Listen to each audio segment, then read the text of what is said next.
Wow. Good evening, everybody. Good evening, Professor.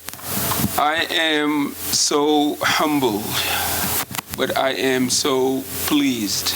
Actually, words could not describe my gratitude to you all, but also my joy in being here tonight.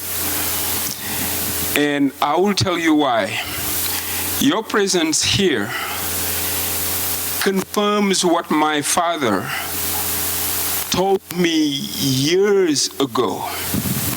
And it was, when people are going up chasing money, go after people, because when you have them, you will never lack anything.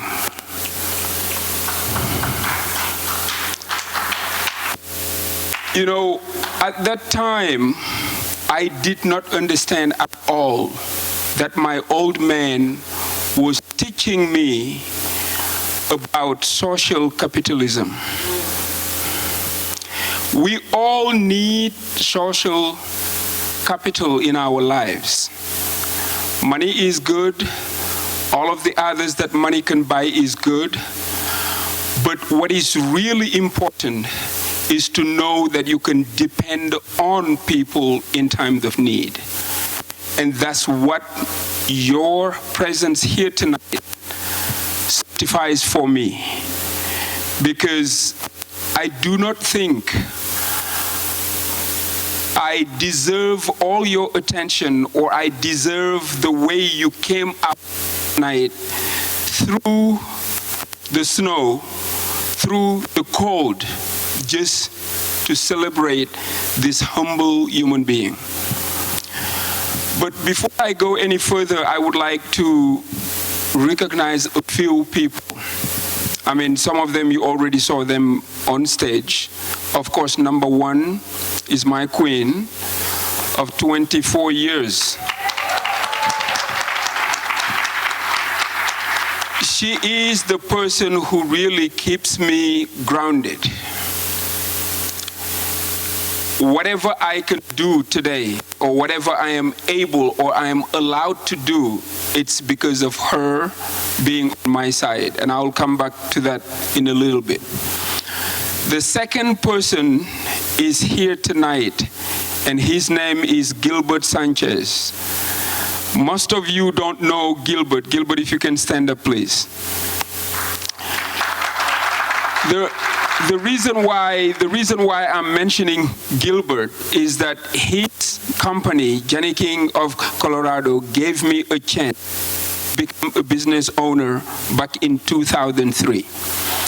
He is the first one who introduced me to the hospitality industry.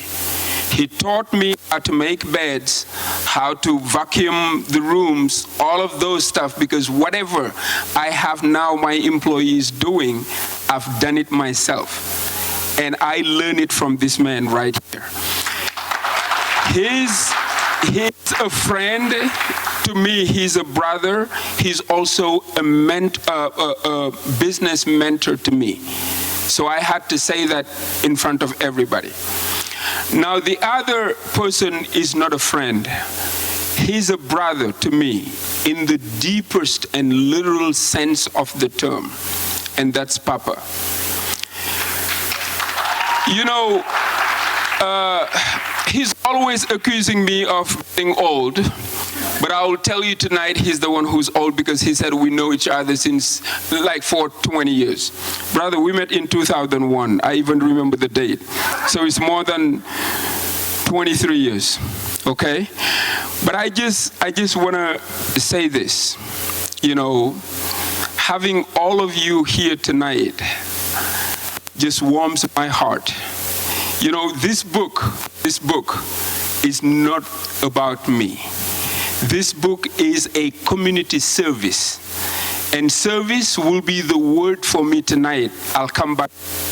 But I just forget to mention that we are, like a few days ago, we celebrated Martin Luther King Jr., who is a dreamer, but yet he only lived 39 years. And to this day, we are all impacted by that dream. We are all impacted by his work. So that tells me, since he allowed all of us to dream, we need to understand what dream stands for. And to me, the way I define it is to have dedication, to put the efforts, but also to have the ability to make it memorable. Dr. King's dream is memorable. That's the reason why even today, years later after he's gone, we're still talking about it. As an African immigrant, if I dare to stand up here today, it's because of his work. Because I was not here, my parents were not here when he was fighting for racial injustice. To me, we just have to give the credit where it is due. That's the reason why I started with him. But about earlier, about service. You know, the book you have today came out of my willingness to serve. And everything about ALG is true service. Papa didn't start this in order to make money, or he started in order to boost himself up. None of those happened because I was there from day one. What we have in common is our we to lift other people. Were it not for him, I would have never maybe taught public speaking. He touched on the story a little bit where he invited me, talked about it before, that we needed to do this for the community. He invited me and I was there. This was back in 2016.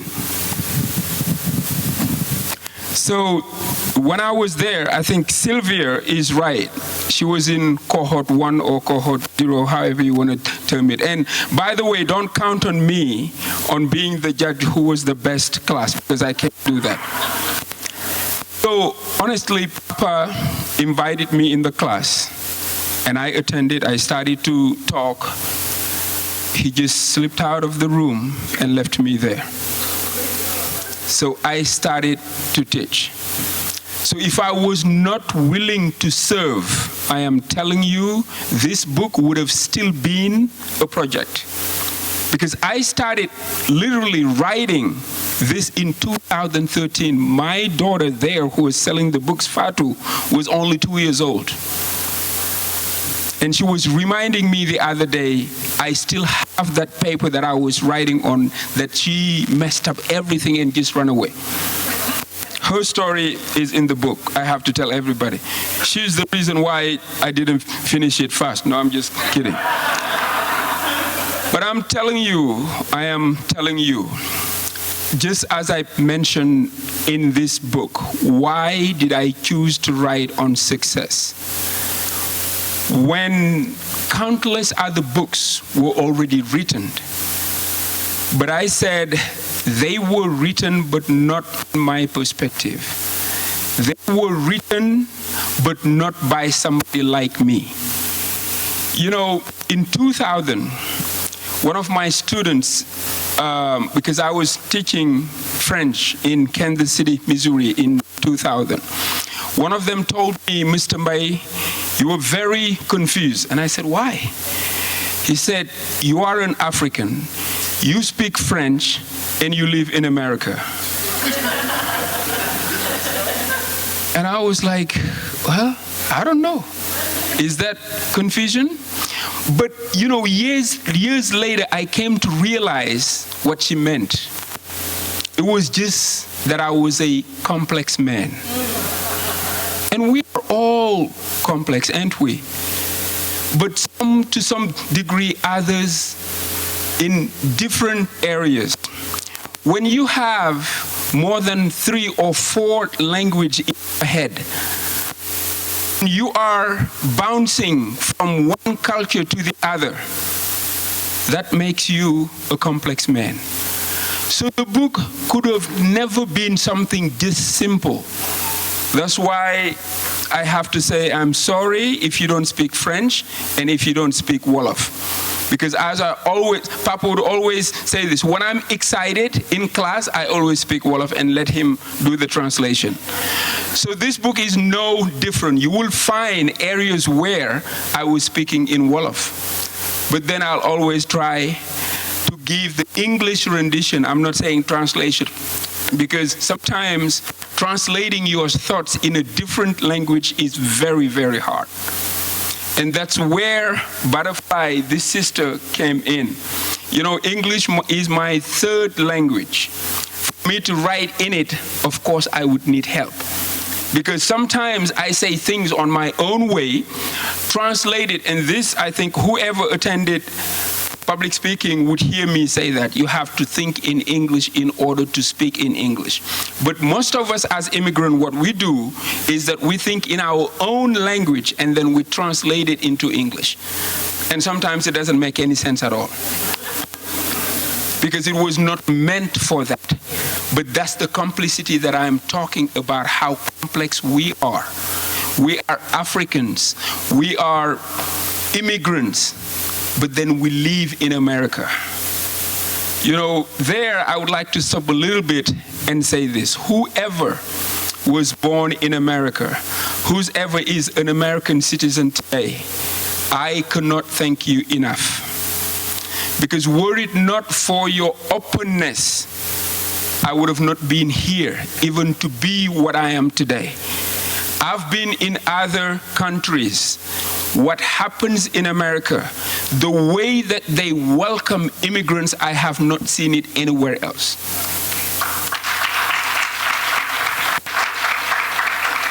So to me, if we are here being able to do anything, it's because of your willingness to support human beings, period. But that is so deeply rooted in my culture. Some spoke on it, I think it was Busso. You know, being from Senegal, you would see different brotherhoods in there. I belong to the one that is called Mouridism, and the founder is Sheikh Ahmadou Bamba. What he teaches us is love, but also hard work. Three things he would always say: worship God, work hard, but also give to your fellow human being. So wherever I am, I cannot but act that way. In one of his poems, he was actually praying, and the prayer goes like this.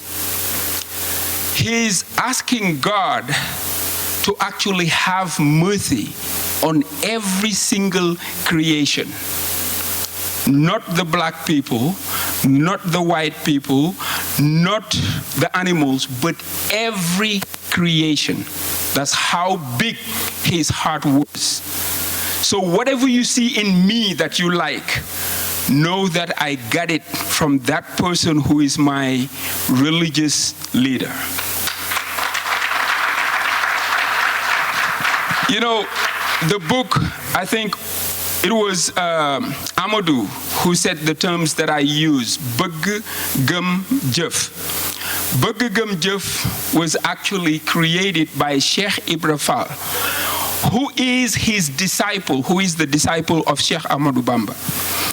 You know, when I started reading self-help literature over here, it struck me that a lot of things that they are talking about in the West was already known to us in different terms. You know, when Napoleon Hill wrote that when you would like to succeed in life, you have to have a burning desire, you have to have faith, and you have to take action. Well, that's exactly what Sheikh Ibra Fall said. Bëgg Gëm Jëf. Bëgg means to have a burning desire. Faith meaning to Gëm meaning to have faith in yourself. but also jëf means to take action. His motto was jëf jël, which means that you reap what you sow. So we know that everything that we know about success or about achievement in the West, I'm not saying the roots come from Africa, but we knew it too, but didn't know how to say it because our tradition is oral. A lot of things were not written. We go into the West for books. We go in the West for knowledge. But it is not that we didn't know anything. We knew a lot. So my purpose in writing this was really to show the world that yes, indeed, Africa is. Indeed, knowledge or success are universal themes that we all can talk about. Who am I to tell you the way you can be successful? You know, success, as I would always say, means different things to different people. The best definition that I know of is by Earl Nightingale. When he said success is the progressive realization of a worthy ideal. So what is that ideal for you? You have to define it for yourself. I'd say a teacher, when he prepares a lesson plan and go into the classroom, teach that, and all the students know what he or she is talking about, in my book, he is successful. I'm not somebody who's way up there trying to teach people down here. No, I'm having a conversation. That's what I believe in. That's the reason why in here I say 7 steps to finding meaningful success. In my humble opinion, success is inner peace. Because it doesn't matter how much you have. If you cannot sleep at night, your success does not mean much. So to me, being able to sleep at night and having that inner peace with you is what success is about. You know, I went about it differently in the book. I don't know, Papa, if I still have time. No. Okay, no. 7 steps in finding meaningful success. I started with chapter 1, which is the first S, because, by the way, if you haven't discovered that yet, the book is about the word success. Every single letter is a chapter in the books. That's the 7 chapters that we have. So the first S is sense of direction. Well, for you to go anywhere, you first need to find out where you are and where you're heading. So to me, that is really the beginning of everything, having a sense of direction. Do you know, whenever you go to the mall and you find that map, what you need to look for all the time is you are here. Because from there, you will be able to know where else you can go. I would always say the best GPS navigation would not take you anywhere if you do not enter an address in it. Am I wrong? No. I don't think so. Take the best GPS system, you get into your car, you sit down, there is no address entered, it won't take you anywhere at all. So that's the reason why I started with that. But the you, understanding what? Understanding why you are here on earth, but also understanding who you are, which is self-awareness. And most of the time, that's what we lack. We are trying to be like other people. And I would like to remind everybody of what Emerson said. Imitation is suicide, and envy is ignorance. Because if you understand that whatever belongs to you by divine right will come to you easily, you don't have time to envy anybody. Well, if somebody is driving a beautiful car or living in a beautiful mansion right now, be happy for them. Because the day you will be able to get yours, theirs are already old maybe, or out of line, or out of style, or what have you. But you will get in the new model. So envy has no place in your life. But to me, imitation, the reason why Emerson said it is suicide, well, if I am trying to be like butterfly, I will never be successful. But in the process, I can literally kill myself. The old me is no longer. But the new me will never be what I'm trying to imitate. So for us, if we want to be successful, we do not imitate, we emulate. Find things that you really love about a person and take that from them, combine with what you have, and build a new you.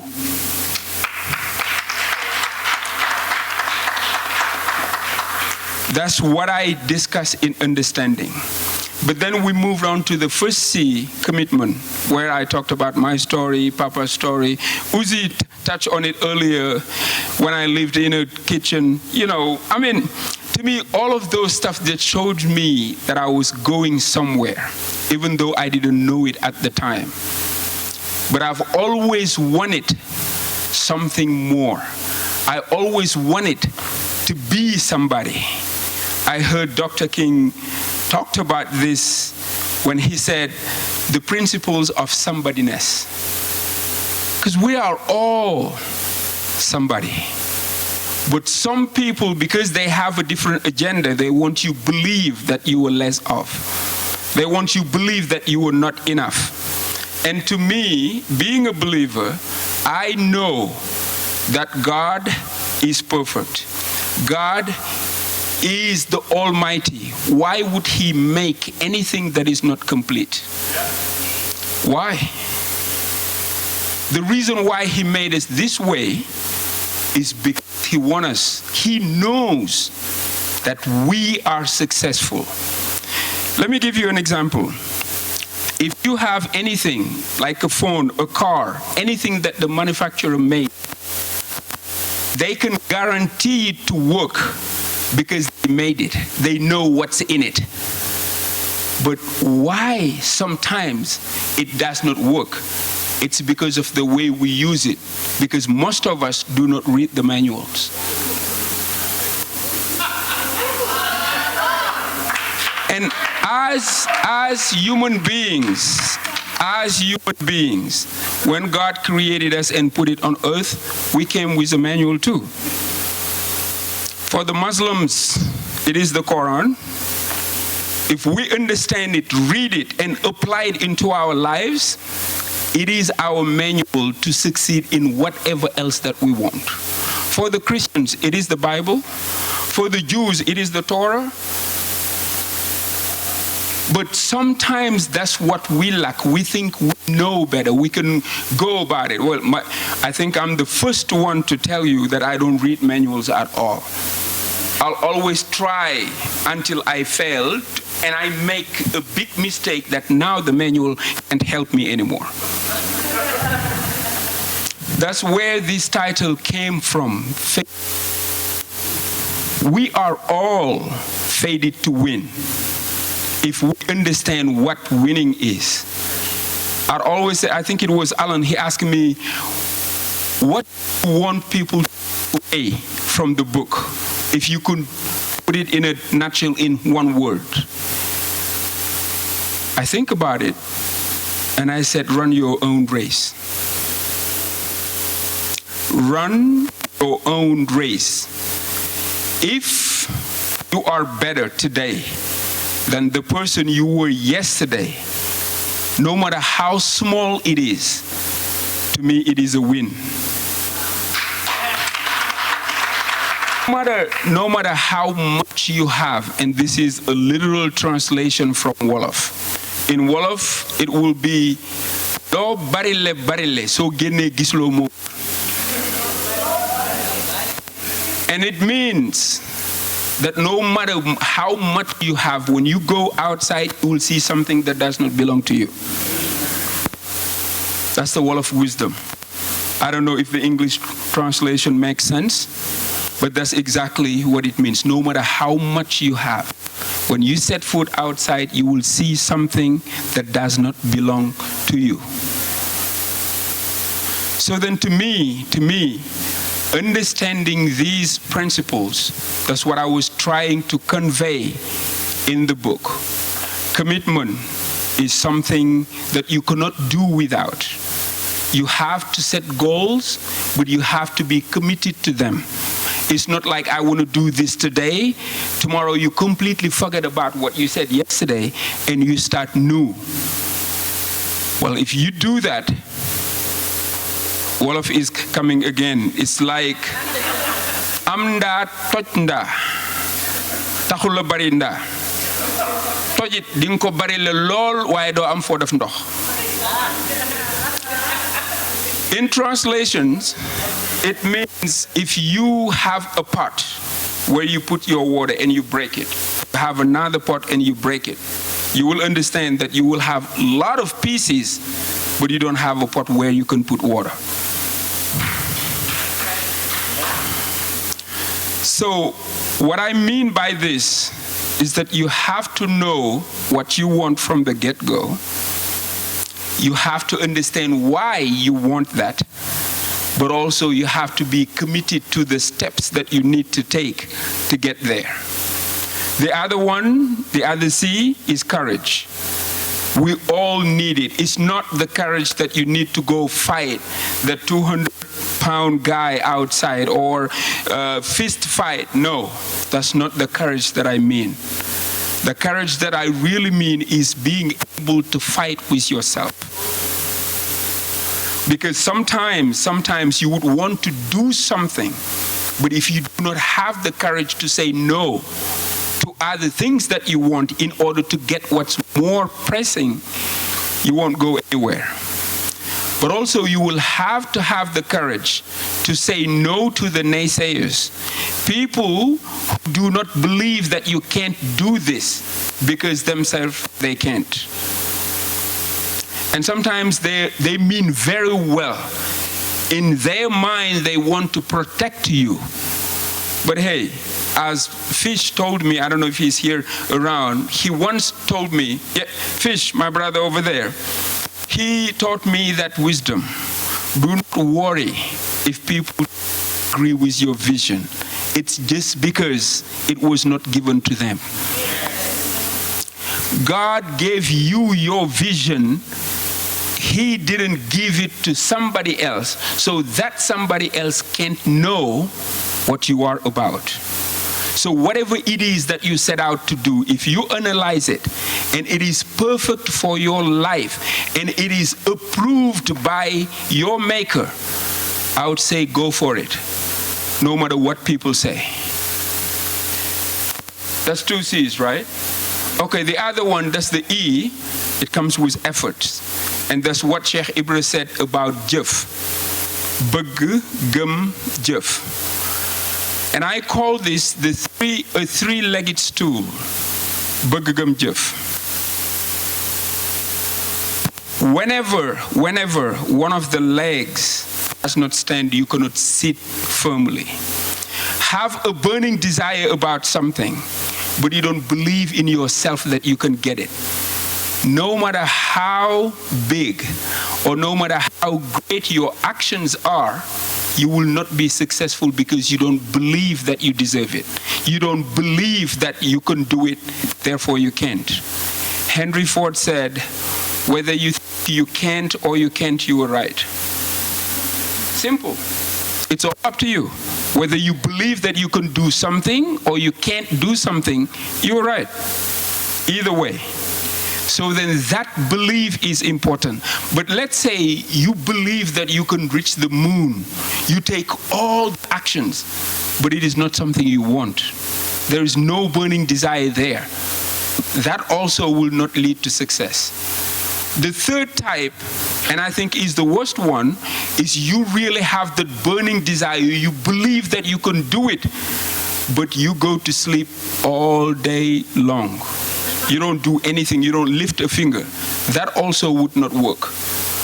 So then the burning desire, faith, and action have to be combined for you to be successful. That's what we know by Cheikh Ibra Fall, bëgg, gëm, jëf. And I go to the fifth or sixth chapter, serenity. In serenity, really, what I was talking about is how we should learn our ways from nature. Sometimes it looks like we live in a microwave society. Whatever we want it now. When we plant, as I did when I was a young man or a small boy, planted my whatever I planted, and then like every single day I would go to check if they germinated or not, and killing the plants in the process. Most of us, that's what we do. We put the efforts that are necessary, we work hard, we do all of those stuff, but we become anxious about the results. Not knowing that sometimes when you do what you were supposed to do, you need to let the higher power take over and take care of it for you.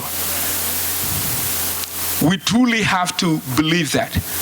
And this is a lesson we can learn from the farmer. When it is time to prepare the ground, that's what they do. Whatever step they're in it, they know what season is. So they will do it, plant it, and wait for the rain to come down. Nowadays, we have industrial agriculture where you can actually water the plants in a larger scale. But before, you put the seeds down and you have to wait for the rain to come down and wait for God to do its work before you can reap. But right now, mostly with our youngsters, we want to succeed at all cost. We want to see the results at all cost. And we keep worrying. Worry is deadly as far as your success goes. Because you will go to take other actions that were unnecessary at all. Just believe in the process, believe in the system, and let it go. And finally, chapter 7 talks about S, which is soaring to me. Because success is not a destination. It is a journey. You cannot just come here and say, I have arrived. Now I'm successful.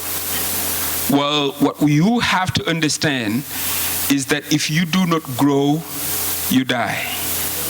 Nature does not want stagnation. You know, even water, when it stagnates, it becomes poisonous. So when we arrive at a certain area in our lives and we believe that, hey, now it's a done deal, well, a tsunami might be coming from somewhere else that you don't know, and that tsunami might not be just physical. It can be mental, it can be financial, it can be whatever you think. That's the reason why we should never stop. Because soaring like an eagle is the thing. What is success if you cannot enjoy it with other people? What is success if you cannot uplift other people like you? Because wherever you go, believe me, I say this most of the time, that God is almighty, He can do anything. If He wanted us to be alone, He would have been able, or He could create for all of us our own world and put us in it. The reason why He combined us together in one place, it's because He intended for us to support one another. That's the reason why I believe that you were destined to win. You were fated to win. Because He wants that to be that way, not for you to be a loner. At ALG now, I think we have a public saying, if you want to go far, if you want to go fast in life, go alone by all means. But if you want to go far, go with people. So I will end in this note.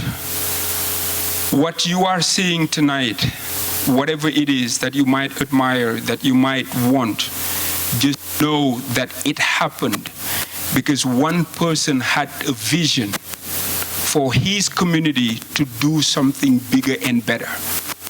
And that's how ALG was created. Anything else that we do is about people. When you take the classes, well, public speaking, who doesn't need it? And I know a lot of you from former public speaking are judging me right now the way I speak, or if I had the introduction or the body or the structure. But don't worry, I can do that. I can break many rules tonight. Okay? Not in conclusion yet. Okay, she wants me to say in conclusion. You see, oh man. In conclusion, okay. It's all about community service. That word service is something that I want you to remember. Sometimes when you try to get stuff and it is not being done, when you try to get your world to change and you are not achieving, try serving other people. You know, there is a hadith, and hadith is something the Prophet Muhammad sallallahu alaihi wasallam said, that when you ease a difficulty of a human being, God, Allah, will ease your difficulty 10 times more. So to me, then, if we really want to be successful, we need to care about other people.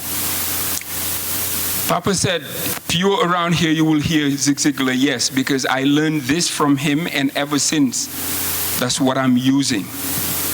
And it is the secret of success is in service. If you help enough people get what they want, you will eventually get what you want. It's not that I am smart or I have this or I have that to be able to write a book. But even without knowing it, I was serving other people until they find something in me that maybe I didn't even think it was important. But they start pushing me, and Uzi is right.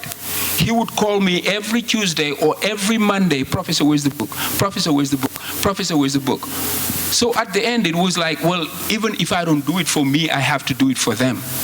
Because they believe in me. And they're learning so well. Look at Amadou when he said, sometimes you have to believe in other people's belief in you until your own belief kicks in. I think that works for everybody. Because maybe there was a time when I didn't believe I could finish this book. Bilo was right. I started writing this in 2012, 2013. Some of the parts in this book were just articles, blog articles that I wrote in 2013. But then life happened to me, like it does to everybody. I put it down and tried to do something else because I was always looking for ways to take care of myself, my family, and my parents back home. When you have all of that on you, sometimes you don't have the luxury to think intellectually. You want to just get things done. But public speaking class, Leadership 101, have that belief in me.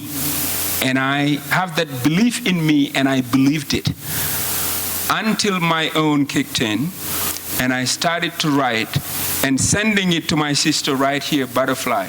Whatever I write, she takes a look, write it again, help with the writing, you know. And today, it is something that we have in our hands. It's no longer a dream. But what's dangerous is Papa is already asking for a second book. I said, boy, can you let me breathe? I just did this. Okay? Now, Senegal is asking for the French version. I said, please. I said, please allow me to finish that, the French version and the whatever language, Wolof version would be interesting and very hard, you know, but at least, let me get that. And of course, once you start enjoying this and you have the community supporting you, the sky is no longer the limit. We are limitless beings who are only limited by our own thoughts, because we cannot rise above our thinking. Whatever it is, my wish, I think Buso, the way she put who is the book for, I could have never been able to come up with those lines. But I'm just telling you, this book is for you and I. I wish that when you read it, you will find something meaningful, something that will help you define your own success before you go out to chase it. Because otherwise you might be chasing a life that's not worth living. You might be chasing some things that you don't even understand what they would do in your life when you get it. So again, in conclusion, thank you. This is the thing we have in public speaking. If you do not speak in a structure, which means that you have to have an introduction, a body, and a conclusion, if you don't signal that the end is coming, you might, they all know that. That's why I'm saying that. So in conclusion, thank you. Love you all. Let's give Professor